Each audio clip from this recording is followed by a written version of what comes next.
Hello అండి, ఈరోజు మన ఛానల్లో వీట్ నూడిల్స్ హెల్తీగా ఎలా చేసుకోవాలో చూపిస్తాను. వీడియోలోకి వెళ్లే ముందు చిన్న రిక్వెస్ట్ అండి, ఈ వీడియో కనుక మీకు నచ్చితే ప్లీజ్ సబ్స్క్రైబ్ చేయండి. మొన్న డిమార్ట్కి వెళ్ళినప్పుడు చింగ్స్ సీక్రెట్ నో మైదా హోల్ వీట్ నూడిల్స్ అయితే తీసుకున్నాను. మైదాతో చేసిన నూడిల్స్ కంటే కూడా వీటితో చేసిన నూడిల్స్ హెల్త్కి అయితే మంచిదని చెప్పి మనకి ఈ ప్యాక్లో అయితే 2 అయితే ఉంటాయి. స్టవ్ పైన వాటర్ పెట్టుకొని దీంట్లోకి నూడిల్స్ వేసుకోవాలి. అలాగే కొంచెం నూనె అలాగే ఉప్పు కూడా వేసుకొని ఉడికించుకోవాలి. మరి మెత్తగా ఉడికించుకోకండి. నూడిల్స్ కొంచెం పలుకుగా ఉన్నప్పుడే దించేసుకొని మనం స్టవ్ పై నుంచి నూడిల్స్ అన్నీ కూడా కొంచెం నార్మల్ వాటర్లోకి వేసేసుకోవాలి. నార్మల్ వాటర్లోకి వేసుకున్న తర్వాత మళ్ళీ కూడా ఇలా మనం వాటర్ లేకుండా ఇలా ఫిల్టర్ చేసేసుకోవాలన్నమాట. ఇలా చేసుకున్న తర్వాత కొంచెం ఆయిల్ వేసుకొని అంతా కలిసేలా మంచిగా కలిపేసుకోవాలి. ఇలా చేత్తో ఇలా చేయడం వల్ల నూడిల్స్ అనేవి స్టిక్కీగా ఉండకుండా ఉంటాయి.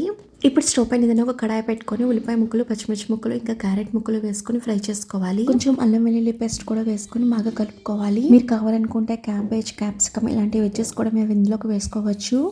ఇప్పుడు నేను ఇందులోకి 4 ఎగ్స్ దాకా వేసుకున్నాను. ఈ ఎగ్ని పచ్చివాసన పోయేంత వరకు వెజ్జెస్తో కూడా కలిపి ఫ్రై చేసుకోవాలి.